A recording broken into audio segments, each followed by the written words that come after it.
Bonjour, je suis très heureux d'être ici présent pour présenter les 10 recommandations Smart and Green de la SBA au service du bien commun dans la ville et les territoires résilients. Je suis en compagnie de Ella Etienne, vice-présidente Smart City de la SBA, François-Xavier Geland, vice-président Smart Home de la SBA, et Sébastien Meunier, vice-président Smart Building de la SBA. Avant de commencer cette présentation, je souhaite vous inviter à regarder une petite vidéo que nous venons de finaliser à l'intention de tous les maires qui seront fraîchement élus pour les sensibiliser à l'importance du numérique dans leur plan de campagne.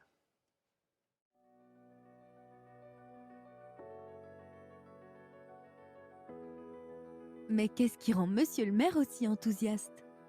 Depuis qu'il a fait confiance au numérique, sa ville ne cesse d'en tirer profit. Là, il visite un logement social réhabilité qui produit sa propre énergie solaire. C'est 30% d'économie immédiate, plus de confort et un logement connecté. À côté, on a le dernier système de pilotage automatisé pour la gestion de tous les bâtiments du quartier. Le bâtiment stocke l'énergie, anticipe les pannes.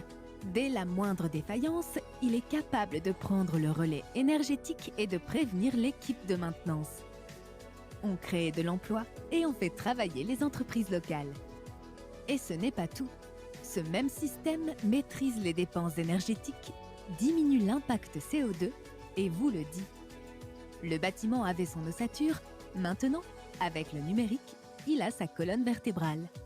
Tous les bâtiments sont reliés entre eux et bénéficient du réseau multi-énergie du quartier. Et les bénéfices ne s'arrêtent pas là. Que ce soit les parkings intelligents, la mobilité partagée, l'optimisation des circuits de collecte des déchets, de la circulation, le maintien des personnes dépendantes à domicile, la libération du temps de travail pour les employés et tant d'autres services à venir, le numérique est la pierre angulaire de la ville de demain. Frugale, durable et solidaire. On comprend mieux maintenant la satisfaction de Monsieur le maire et de ses administrés.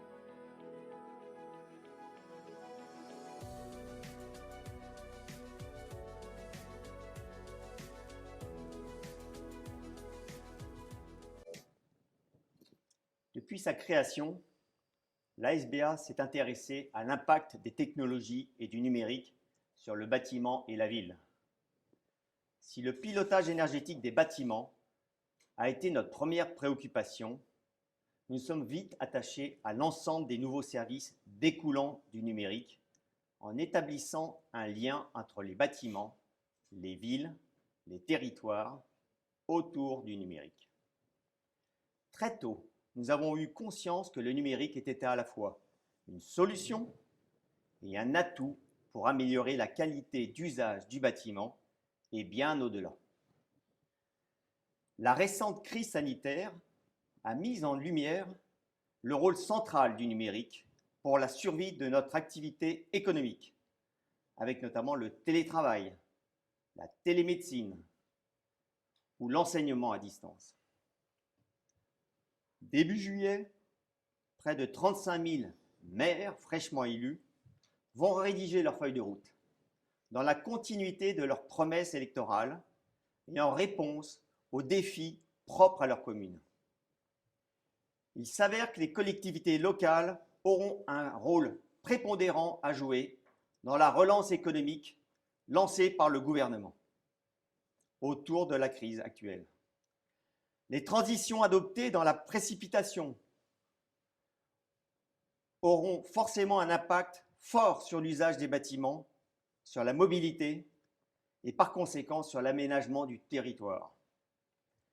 C'est dans ce cadre que la SBA a rédigé 10 recommandations Smart and Green afin de replacer le numérique au centre de tout plan d'action et tracer une voie pour répondre aux grands défis auxquels villes et territoires sont confrontés. Cela concerne notamment la qualité de vie, le respect de l'environnement, l'activité du territoire, la sécurité et la sérénité des citoyens, leur implication et leur responsabilisation, la gouvernance locale, la transparence de l'information, la solidarité et l'inclusion, la qualité et la continuité des services, la mobilité, les réseaux d'eau et d'énergie, les réseaux numériques.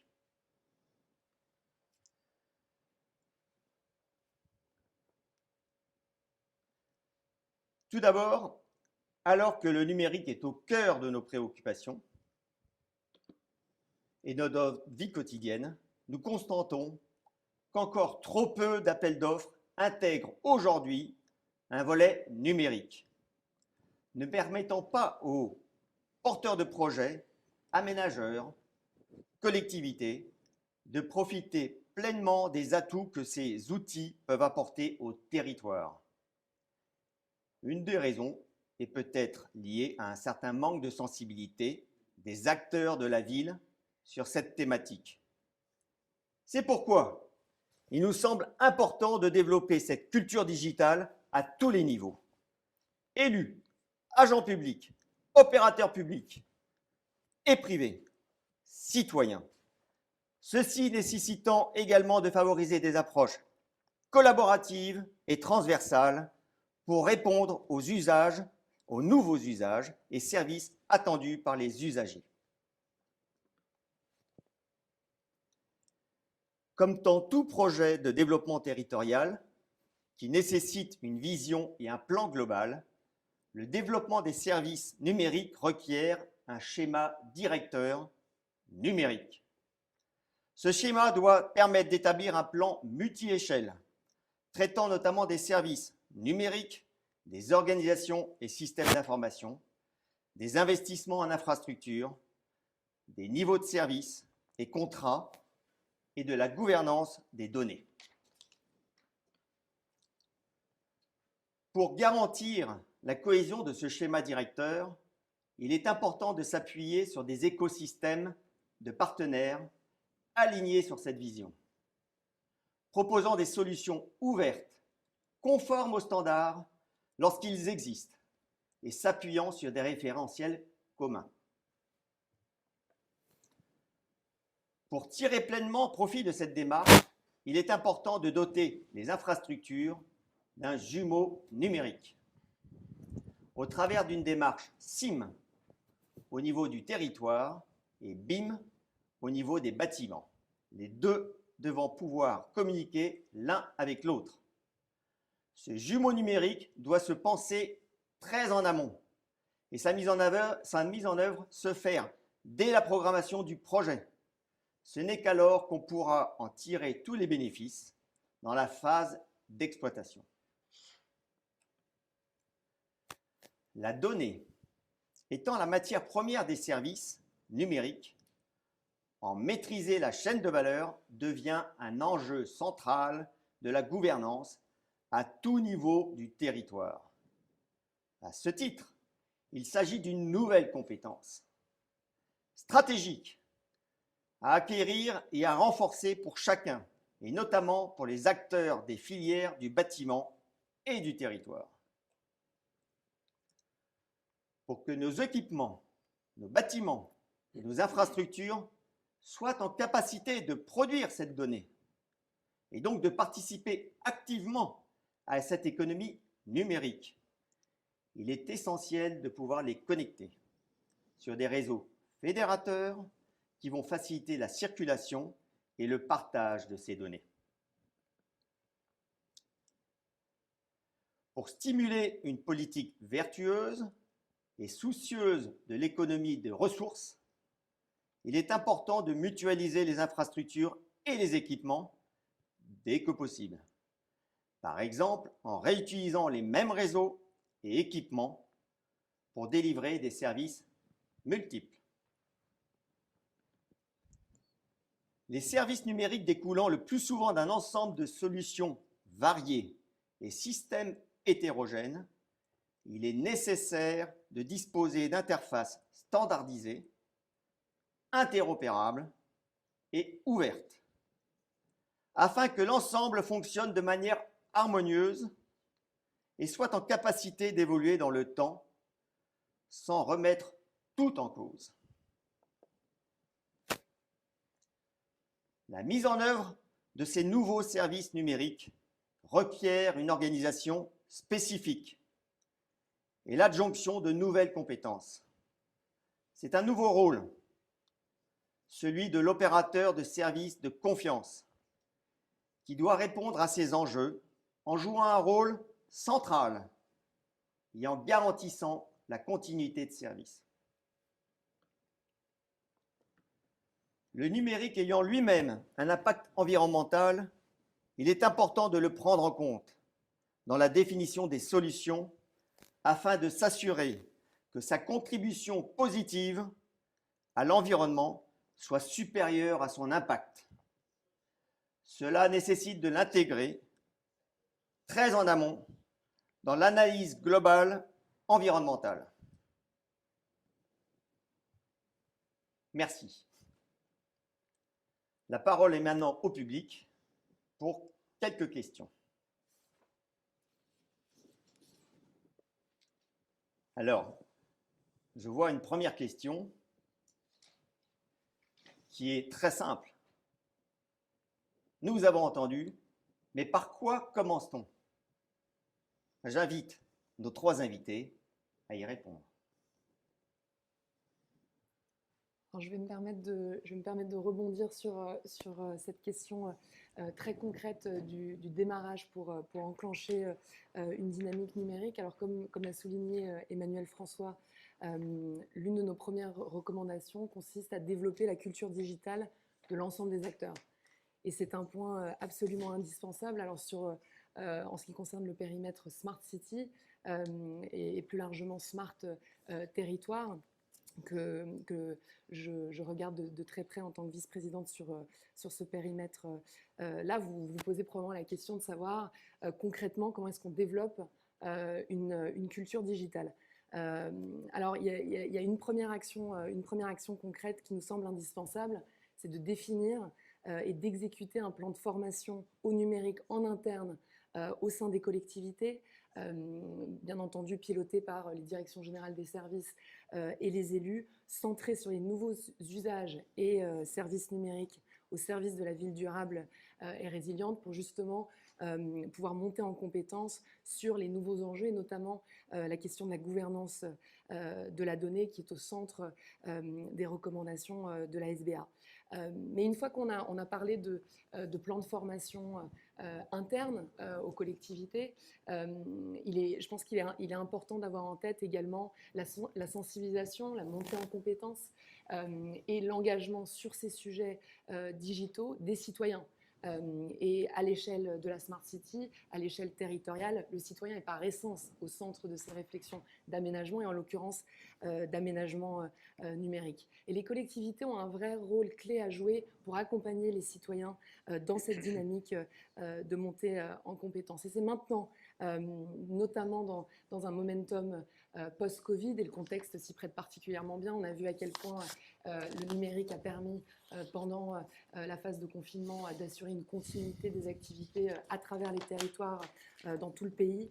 C'est maintenant que les collectivités, quelle que soit leur taille, peuvent, et à mon sens et au sens de la SBA, doivent s'emparer du smart, car c'est le numérique qui leur offrira la possibilité de valoriser d'autant plus leur territoire en misant sur leurs propres atouts.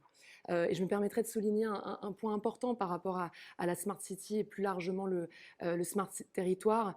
Le sujet n'est pas réservé aux grandes villes. C'est un point qu'on entend souvent, c'est un sujet pour les grandes villes, les grandes métropoles. Or, derrière le concept de Smart City, de territoire intelligent, se cache un foisonnement d'innovations, autant d'approches et de méthodologies qui sont des opportunités formidables pour adresser les enjeux des petites et moyennes collectivités à travers l'ensemble des territoires.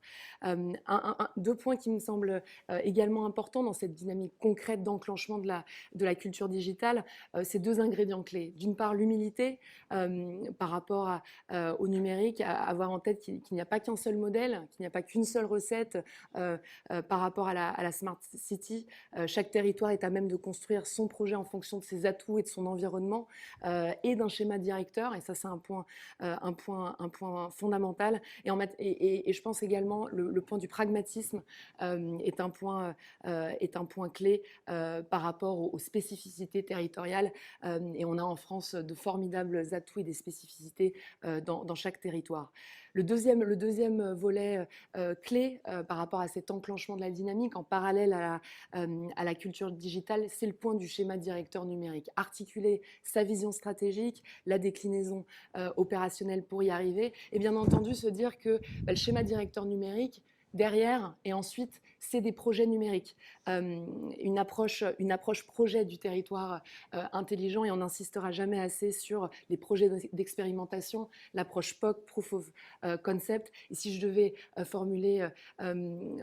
donner quelques clés par rapport à cette approche nouveau pragmatique qui rend concrète le schéma directeur numérique, c'est 3 étapes. Un état des lieux et cadrage des projets numériques, une deuxième étape sur l'évaluation du ROI et un ROI qui prend vraiment en compte la valeur collective apportée au territoire et qui ne se limite pas à une vision strictement centrée sur les coûts, mais sur les externalités positives, les bénéfices directs et indirects. Et il y a de nombreuses méthodologies qui existent aujourd'hui pour réenchanter la notion de retour sur investissement. Et une troisième étape sur vraiment l'élaboration de la feuille de route par projet, pour les projets, et en articulation et en cohérence avec ce schéma directeur numérique. Merci beaucoup.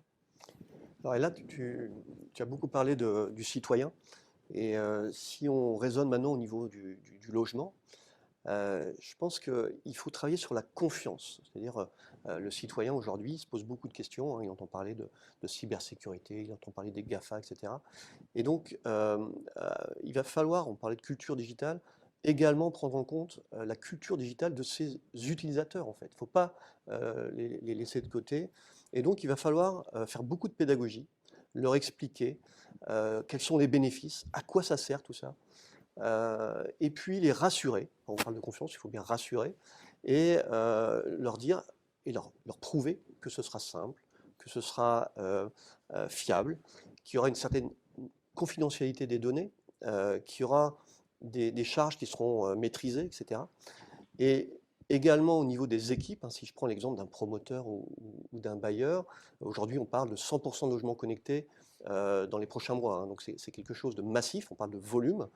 Le promoteur, le bailleur, il doit aussi en interne former ses équipes, former tous les responsables de programme, etc. Et puis s'entourer. Je pense qu'on est sur des nouveaux sujets, donc il ne faut pas hésiter à aller chercher des bureaux d'études spécialisés, des AMO Smart, pourquoi pas des intégrateurs Smart. Emmanuel parlait tout à l'heure des opérateurs de services Smart. Donc voilà, on crée une équipe autour de soi. Et puis le fameux écosystème de partenaires, c'est-à-dire qu'il va falloir faire des choix. On ne peut pas à chaque programme changer de solution à chaque fois. Donc il va falloir choisir des partenaires, effectivement, alignés sur votre stratégie. Et là, vous allez pouvoir commencer à raisonner au niveau fonctionnel. C'est-à-dire, OK, on a compris qu'on mettait du digital. Maintenant, quelles sont les fonctions prioritaires qu'on va déployer? Donc ça ne peut se faire qu'avec les futurs utilisateurs. Si on ne les inclut pas au départ, on aura du mal à les convaincre. Donc, on raisonne sur les fonctions prioritaires. On établit un cahier des charges fonctionnel et peut-être qu'on met de côté toutes les fonctions qui ne paraissent pas indispensables au départ. Il faut se concentrer sur les fonctions de base et ça, c'est fondamental, ça va légitimer une colonne vertébrale du bâtiment. Donc, c'est ça le message numéro 1 ce matin, je pense, c'est de dire sans cette colonne vertébrale unique, cette colonne vertébrale de convergence, il n'y aura pas de projet réussi. Et cette colonne, elle va permettre de relier les logements, de relier les bâtiments, d'avoir une convergence et une cohérence au niveau du quartier. En gros, on va cibler ces fonctions essentielles, converger vers cette colonne vertébrale unique, et on va tourner le dos aux gadgets. C'est-à-dire que depuis plusieurs années, on parle presque de décennies maintenant en termes de domotique, hein, on s'est complet à développer, à déployer du gadget. Donc là, on tourne le dos. On prend les fonctions de base et on les fait converger vers une colonne unique.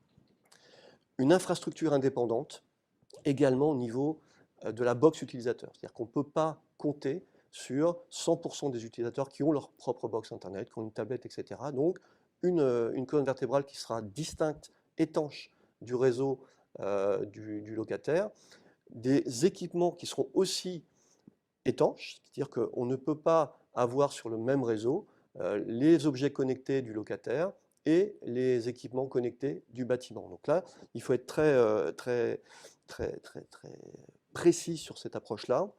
Et puis, mettre en place des mesures d'accompagnement. C'est-à-dire que ce n'est pas juste un livret d'accueil des locataires, hein, il faut vraiment une démarche humaine, accompagner à la remise des clés, accompagner au fil du temps et mettre en place ce fameux opérateur de service smart qui s'occupera de la continuité des services, de la cybersécurité du bâtiment, de la confidentialité des données, et puis surtout des évolutions du système, puisque quand on a une colonne smart, on va pouvoir faire évoluer l'installation et s'inscrire dans la durée. On ne fait pas du smart juste pour faire du marketing et vendre des logements, hein. Il faut vraiment s'inscrire dans la durée.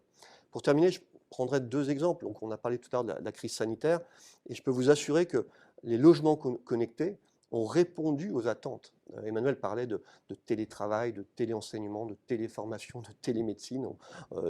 C'est grâce aux logements connectés qu'on a pu faire ça, en fait, hein. Donc, c'est fondamental de développer le nombre de logements connectés, notamment pour les personnes fragiles. C'est-à-dire que là, pendant la crise, on a eu un tas de gens, on a perdu la trace de personnes fragiles, de seniors, de personnes handicapées, etc. Grâce au connecté, on aurait pu aller beaucoup plus loin dans ce suivi des personnes fragiles. Et le dernier point, c'est un exemple que j'ai eu très récemment avec l'USH, donc le logement social, qui nous disait, grâce à tous les bâtiments qu'on a connectés, donc là on parle plus des parties communes, hein, des bâtiments de logement, on a pu superviser, maintenir et intervenir à distance grâce au connecté. Donc c'est peut-être bénéfique, hein, cette crise a démontré qu'on devait intégrer du connecté et commencer par ce cahier des charges, commencer par cette approche de culture digitale, cette analyse fonctionnelle et surtout cette colonne unique de convergence. Eh bien, par rapport au bâtiment tertiaire, par quoi on commence? Déjà par prendre conscience et modifier nos priorités par un certain nombre de faits. Si on regarde où est-ce qu'on en est finalement avant cet épisode sanitaire, eh bien, les bâtiments, ça reste 44% de la consommation énergétique. C'est également le deuxième poste des gaz à effet de serre. C'est aussi un secteur dans lequel on a fait plus 19% d'émissions entre 90 et 2017, alors qu'on a une trajectoire bas carbone avec des objectifs qui sont très ambitieux, hein. On doit faire moins 49% d'ici 2030. Voilà, donc ça c'est le premier élément qu'il faut prendre en compte. Et le deuxième, c'est dans les surfaces de bureaux, on a des indicateurs qui nous disent que 50% finalement des espaces de bureaux attitrés sont occupés ou inoccupés. Voilà, donc maintenant par rapport aux événements qu'on vient de connaître, eh bien, pour avoir une bonne qualité de vie au bureau, il faut probablement reconfigurer les espaces et puis avoir donc des espaces qui soient sécurisés, hein, et puis adaptés à la tâche qu'on réalise. Donc la reconfiguration des espaces, c'est un élément très important. Et puis le deuxième point, c'est peut-être de redévelopper ou de revaloriser par des services une offre de bureaux de proximité. Avec peut-être plus de preneurs, mais qui va limiter en fait les déplacements. Et donc on voit que cette reconfiguration d'espace et puis cette disponibilité de plus de services va permettre également d'atteindre les objectifs qu'on a bas carbone. Voilà, alors maintenant, je dirais que par quoi on commence en termes d'action, il y a ce fameux schéma directeur dont on a parlé tout à l'heure, qui doit déjà prendre en compte l'extrême diversité et complexité de la chaîne de valeur du bâtiment, donc avec l'ensemble des acteurs, des parties prenantes impactées. Donc que vous soyez aménageur, promoteur ou entreprise générale, eh bien, ce schéma directeur doit vous permettre de prendre en compte les spécificités du numérique pour mettre en place ces services que je vais développer. Le deuxième point, c'est que par rapport à ces services, le plus important, c'est de disposer d'une bonne qualité de données. Et donc, c'est la raison pour laquelle dans la SBA, on a défini très tôt un premier référentiel, le Ready to Service, pour justement garantir non seulement une mutualisation des infrastructures, mais une disponibilité des données. C'est fondamental pour pouvoir mettre en place les services d'une meilleure prévision et de gestion des espaces et une meilleure, évidemment, gestion de l'énergie et de l'impact carbone. Et puis, bien évidemment, comme on est dans un environnement tertiaire, il faut une haute qualité de service, une grande disponibilité. Il faut des outils professionnels. Et pour ça, donc, il faut penser des contrats de service et une continuité d'activité de façon professionnelle. Donc, par exemple, d'inclure dès les phases d'appel d'offres des critères, des exigences sur la continuité de service.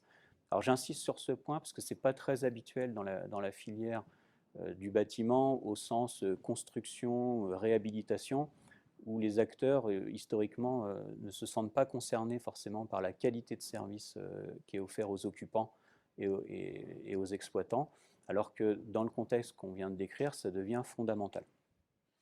Et derrière, une fois qu'on a pris conscience de cette infrastructure numérique et des services que ça pouvait apporter aussi bien pour l'énergie que pour d'autres usages qui sont liés à la productivité et à la gestion des espaces, eh bien, à la SBA, on continue à développer d'autres référentiels qui vont permettre de donner les exigences pour atteindre en fait, ces objectifs. Alors, je vois plein de questions là, sur le financement. On sent que, évidemment, c'est la question qui arrive juste après. Et là, qu'est-ce qu'on pense? Comment on peut aborder ça? Alors, comment est-ce qu'on finance la dynamique? Donc, très bonne question par rapport notamment à l'échelle Smart City, Smart Territoire. Alors, j'aurais envie de répondre par le premier déclencheur, souvent au niveau des collectivités, grâce aux économies et aux marges de manœuvre financières permises par le numérique. Je pense que c'est un premier point important. Et là, on peut citer des exemples très, très concrets.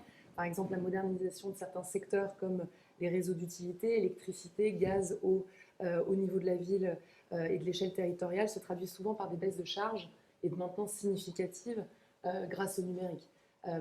Et ça, c'est autant d'économies réalisées qui peuvent être allouées ailleurs. On peut également prendre l'exemple très concret au niveau de la ville de l'éclairage public, le passage aux luminaires LED basse consommation dans les réseaux d'éclairage public intelligent, ou encore l'installation de compteurs communicants dans les bâtiments publics, génère des économies d'énergie et de fonctionnement, dont le fruit, là aussi, à nouveau, peut être mobilisé ailleurs.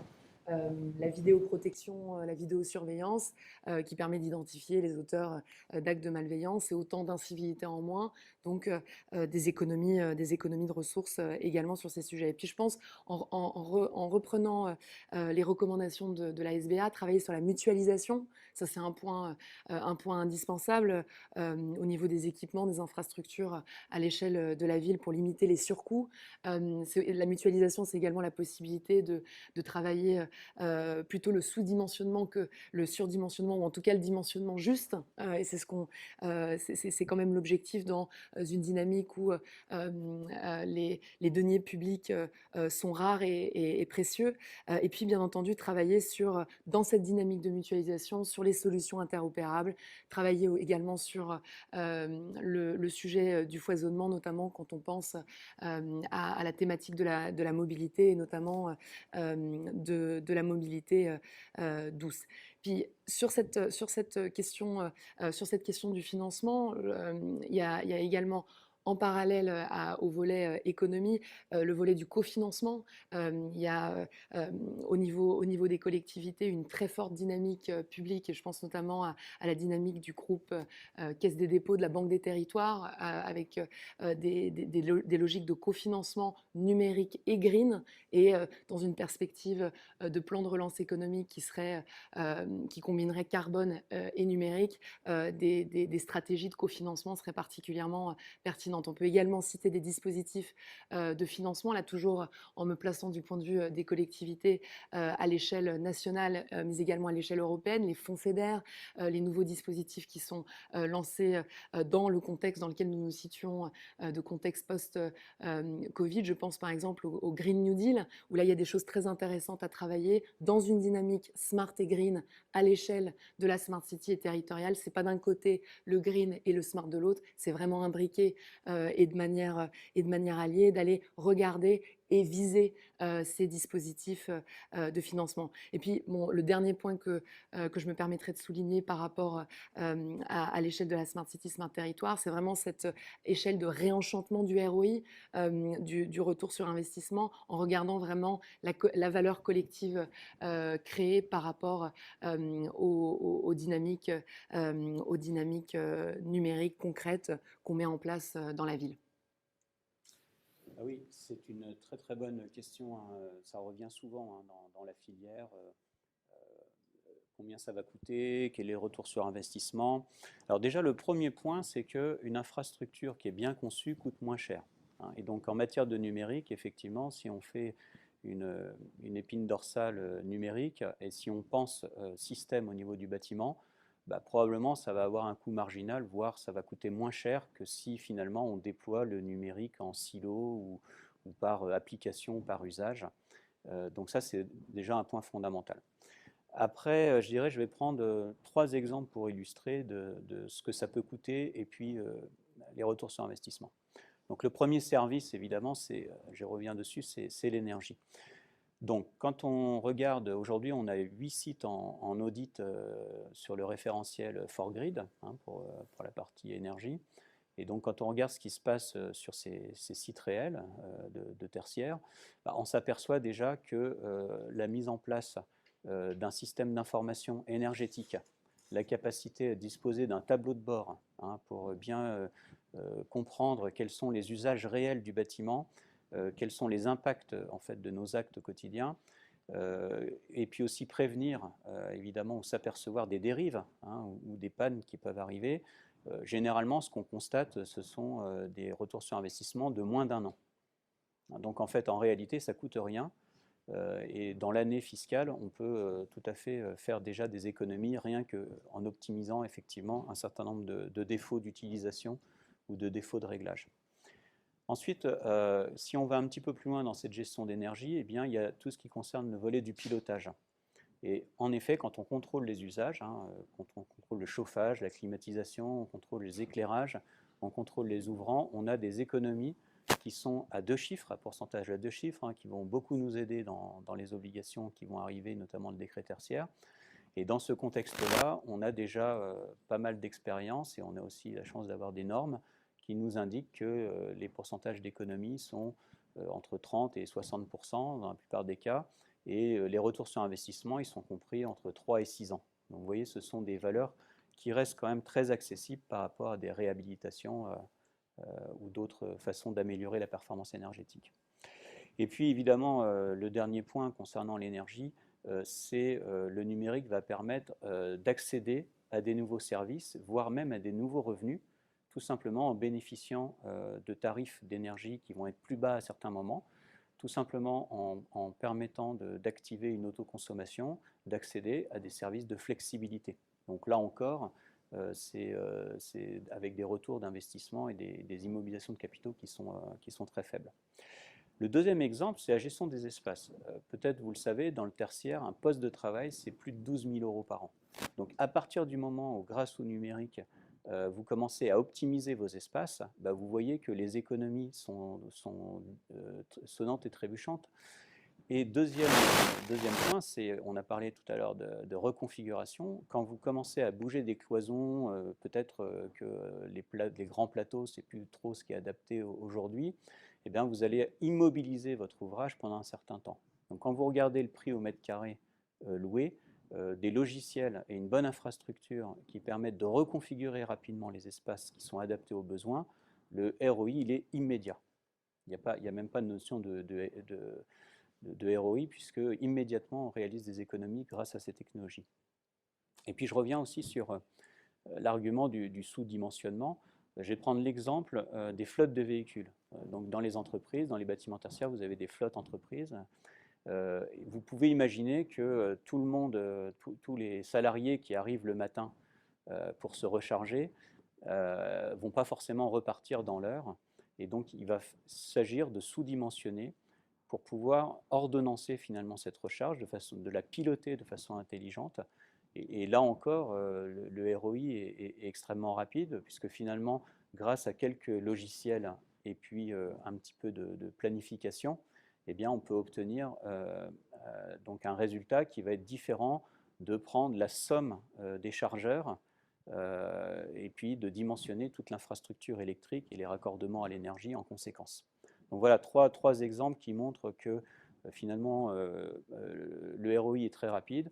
Et puis en matière de financement, on a deux je dirais, gisements qui sont très peu exploités aujourd'hui et qu'il faut réactiver pour le tertiaire, je parle évidemment. Ce sont les C2E, qui sont dans le bouquet des C2E massivement sous-utilisés. Et puis les CPE qui aujourd'hui sont encore trop limités aux grosses opérations, les contrats de performance énergétique. Et donc il y a probablement, au travers de ces deux leviers, certificat d'économie d'énergie et contrat de performance énergétique, des possibilités supplémentaires de financement. Au niveau résidentiel, vous avez tous les deux parlé de mutualisation.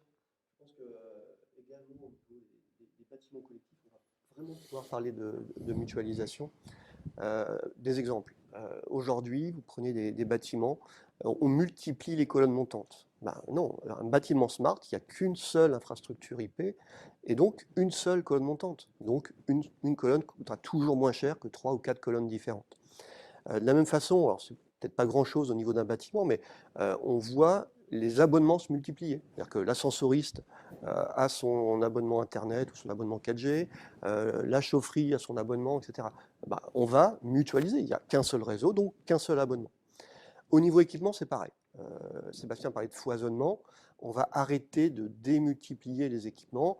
L'exemple classique, c'est le détecteur. Un détecteur de présence unique, s'il est partagé, il va pouvoir à la fois gérer les éclairages, mais également gérer la sécurité, gérer l'incendie, gérer les flux, etc. Donc, on va mutualiser également les équipements. Et puis, le dernier niveau de mutualisation dans le résidentiel, c'est également les données. C'est-à-dire qu'une donnée qui est disponible pour les autres lots, pour les autres services, aura beaucoup plus de valeur. Aujourd'hui, on ne va pas forcément énormément la valoriser, mais ça va venir. Et cette donnée qui est disponible et qui est ouverte, qui est accessible par les autres services, aura énormément de valeur. On parlait tout à l'heure de Smart Grids. Bon, bah, si cette donnée anonymisée permet de piloter le quartier au niveau des réseaux d'énergie, eh ben, on fera d'énormes économies.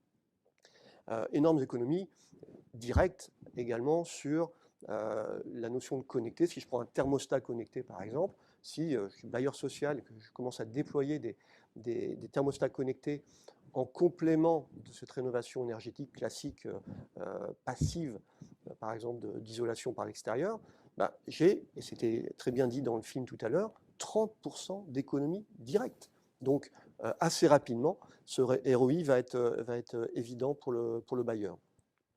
Alors, un autre point, on n'a peut-être pas évoqué ça, mais on commence à voir, et je sais qu'il y a plusieurs membres de la SBA qui ont commencé à développer ce genre de modèle économique. On va, comme en informatique, comme pour les photocopieurs, comme tous les sujets aujourd'hui de l'économie, basculer de l'économie de l'investissement sur de l'économie de l'usage. C'est-à-dire qu'on a quand même dans le bâtiment connecté, dans le logement connecté, des équipements qui sont basés sur le numérique et qui vont avoir une durée de vie qui n'est pas celle du bâtiment. Elle n'aura pas une tablette dans un logement, elle ne va pas durer 25 ans. Donc, il faut aussi inventer, je sais que c'est un peu tôt, mais encore une fois, il y a de plus en plus d'acteurs qui s'intéressent à ces modèles-là, c'est de dire, si je déploie, on prend l'exemple d'un vidéophone, ce vidéophone va être sur IP, il va communiquer sur cette colonne de service unique, et on va déployer dans chaque logement un certain nombre d'équipements, dont une tablette à l'entrée du logement, par exemple, qui va être la tablette unique sur laquelle on va avoir tous les services, on va pouvoir expliquer, faire de la pédagogie, donner des conseils sur les économies d'énergie, par exemple. Et cette tablette, grâce à ces modèles de l'usage, pourront, par exemple, dans un contrat, tous les 5 ans, être mis à jour ou remplacés régulièrement pour éviter l'obsolescence des logements. Ensuite, je pense qu'il faut parler de valorisation, parce que on parlait tout à l'heure de la crise sanitaire, on voit bien, et je pense que maintenant tout le monde a compris, qu'un logement connecté avait plus de valeur qu'un logement non connecté. Donc si je prends 2 programmes dans une même rue, au même endroit, qui sont commercialisés, bah, c'est évidemment les logements connectés qui auront le plus de valeur. Au fil du temps, s'il y a au niveau bâtiment également des services de maintenance prédictive, s'il y a des services de supervision, etc., ce bâtiment sera plus facile à exploiter, donc aura plus de valeur. Et donc ça, c'est des énormes arguments. Quand on parle de copropriétaires, bah, eux, ce qu'ils regardent, c'est la valeur de leurs biens. Donc évidemment que cette valorisation du patrimoine, pour un copropriétaire ou pour un bailleur, a énormément d'intérêt.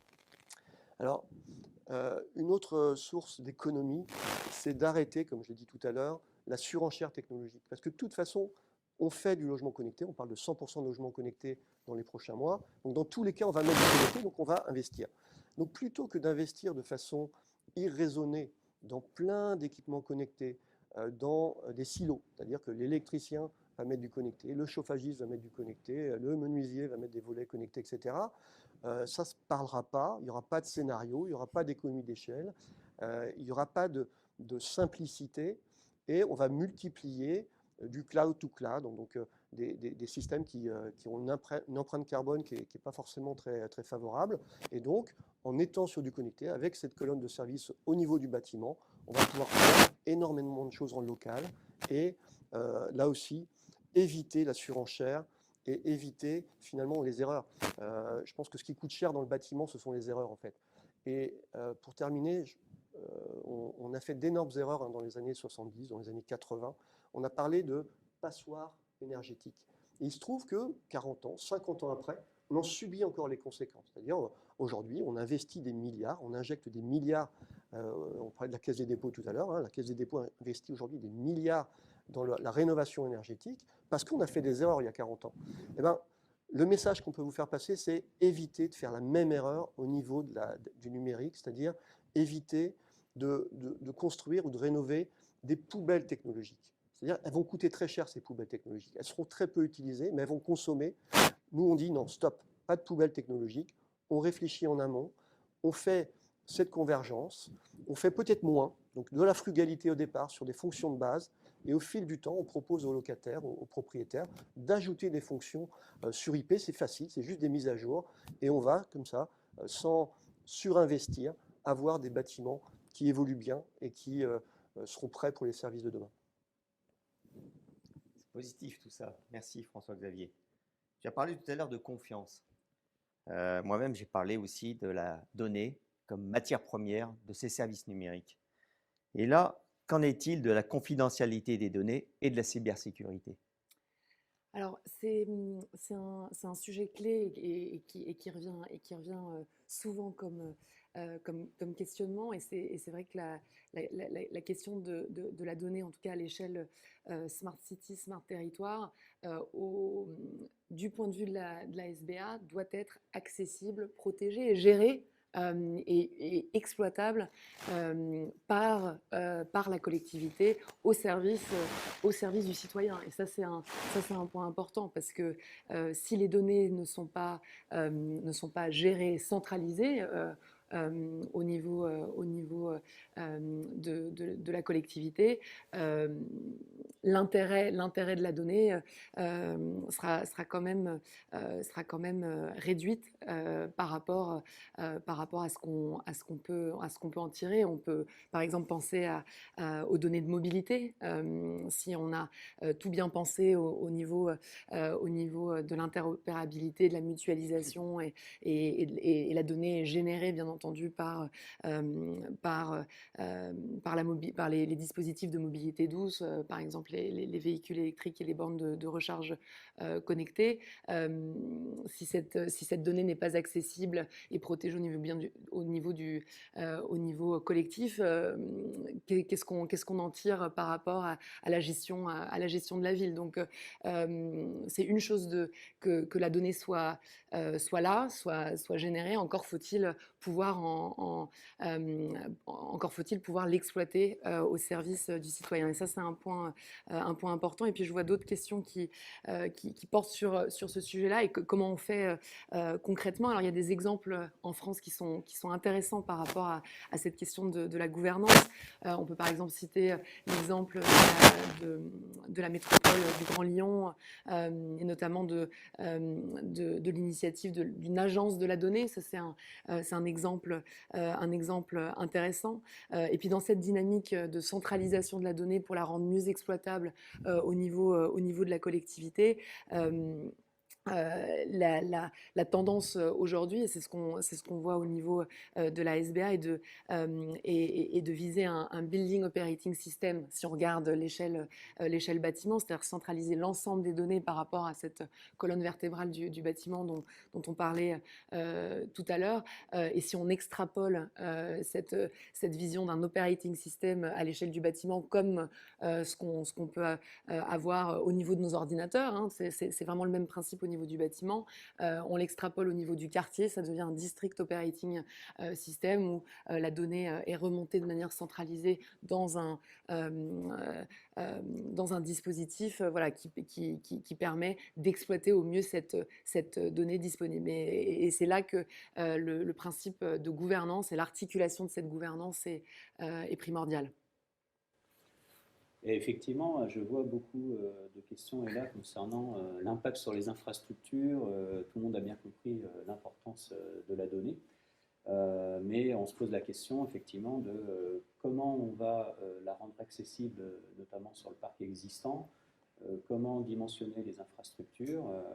Voilà, donc il y a quelques questions à ce niveau-là. Alors, en effet, on a mis en place dans la SBA plusieurs commissions qui traitent de ces sujets.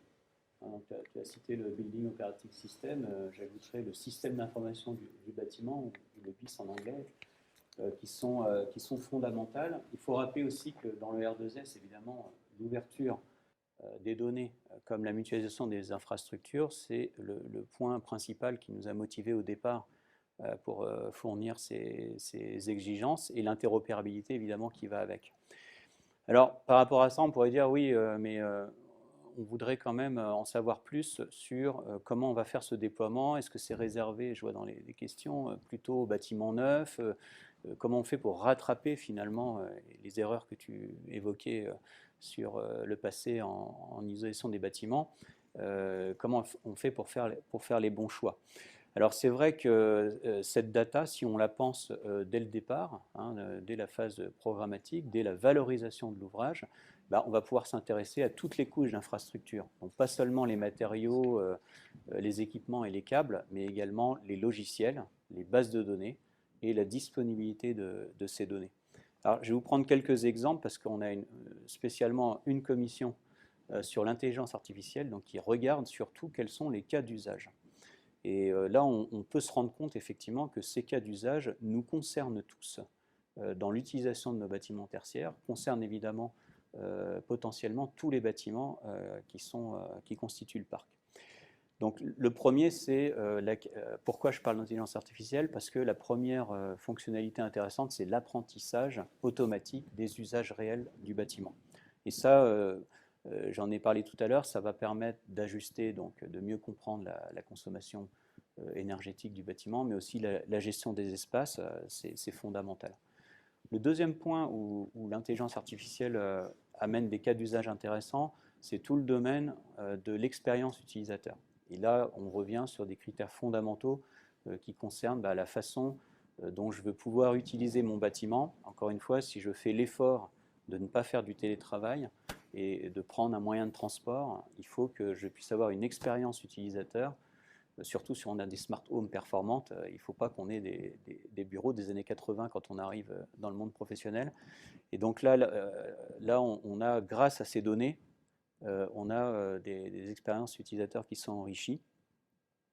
Et puis, le dernier point, c'est évidemment tout ce qui concerne les coûts d'exploitation, hein, tout ce qui est lié à la maintenance prédictive, donc qui est un cran au-delà du préventif, et qui va permettre de maintenir cette fameuse qualité de service.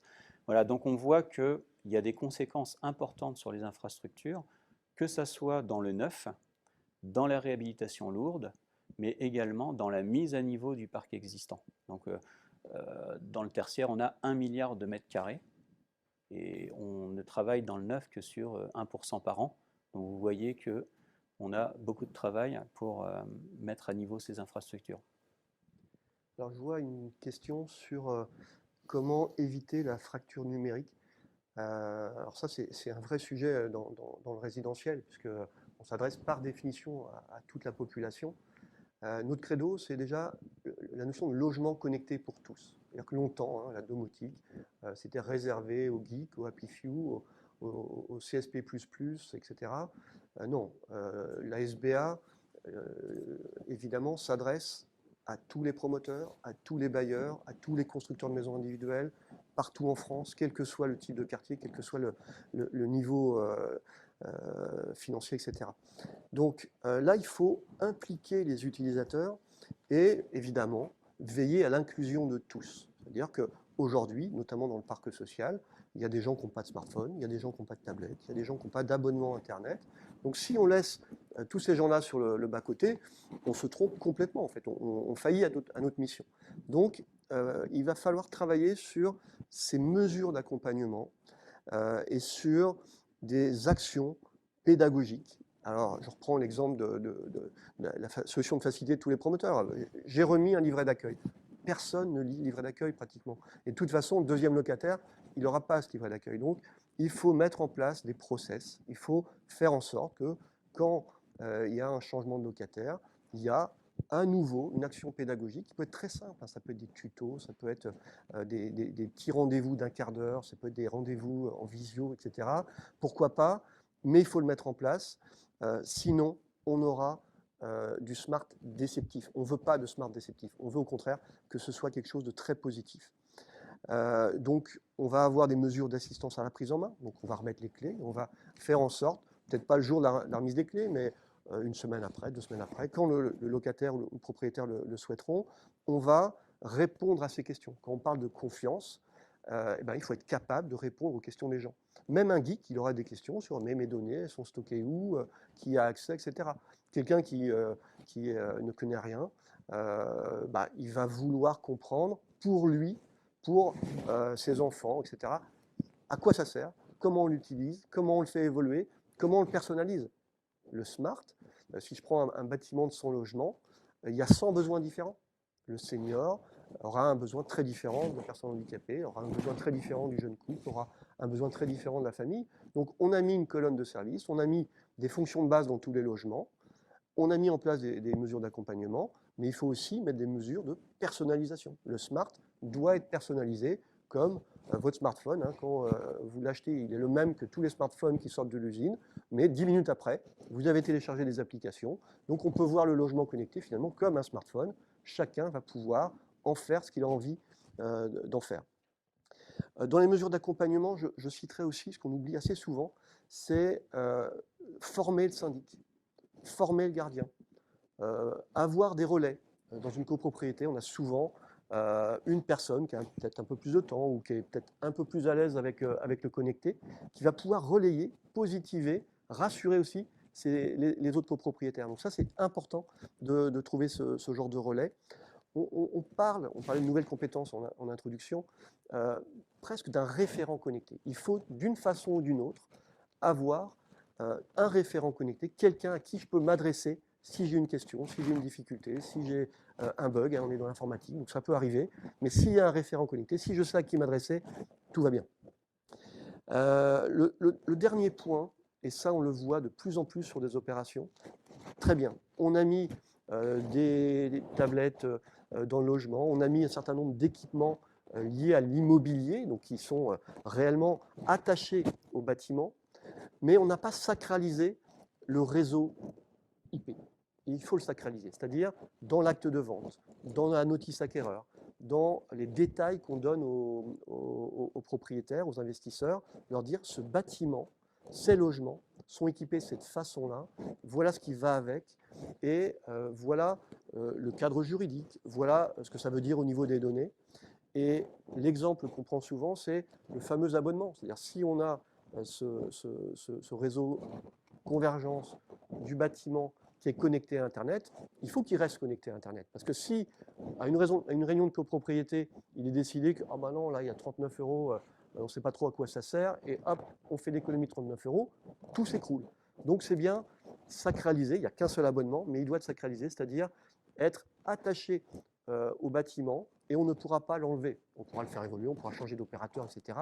Mais on pourra facilement remettre à jour, rajouter des services grâce à ce réseau connecté. Donc voilà un peu tout ce qu'on peut mettre en place pour éviter cette fracture numérique et être sûr qu'on embarque tout le monde dans ces services connectés. On approche de la fin. Il y a beaucoup de questions et on ne pourra pas répondre à toutes. Mais j'en vois une qui m'interpelle, qui est l'équivalent de la SBA dans d'autres pays européens. Alors c'est vrai que cette question, elle vient souvent, elle revient souvent. Jusqu'à présent, on a toujours un peu reporté l'internationalisation de la SBA parce qu'on voulait être prêt. Aujourd'hui, on a des cadres de référence qui tournent en France, en Allemagne, aux Pays-Bas, au Luxembourg, en Belgique. Donc on a décidé de lancer la SBA à l'international. On a missionné tout récemment Mallory Claudel, qui vient de rejoindre la SBA, pour lancer la SBA à l'international. On va démarrer par la Suisse, la Belgique, le Luxembourg, l'Italie, l'Allemagne et d'autres pays. Avec comme finalité, à la fin de l'année ou début d'année prochaine, la création d'une SBA internationale, souveraine, basée à Bruxelles. C'est un vrai défi et ceci, c'est une démarche collaborative pour le bien commun. On estime que peut-être en France, on a une idée en ayant cette démarche transversale, mais elle ne doit pas rester française. Il faut la partager un minimum avec l'Europe et c'est notre décision et c'est la décision pour les mois prochains. Maintenant, on arrive proche de la conclusion. Je vous remercie pour ces prises de position, cette avancée. On voit bien que la SBA a fait un grand pas en avant. C'est structurant. Et c'est vrai que tu as parlé de confiance. On a parlé de données, de modèles économiques. On voit que c'est maintenant, tout est là. Tout est là pour avancer. Et c'est notre message au gouvernement, à la Commission européenne. L'enjeu aujourd'hui, c'est porter le numérique dans tous les bâtiments, en France, en Europe. Il y a 120 ans ou 130 ans, c'était l'électrification des bâtiments, des villes. Eh bien aujourd'hui, c'est le numérique. On répondra aux grands enjeux de société que si, effectivement, dans les 5 à 10 ans qui viennent, on déploie cette infrastructure numérique dans les bâtiments, dans les villes, dans les territoires, organisée, maîtrisée et de manière durable pour le bien commun. Merci.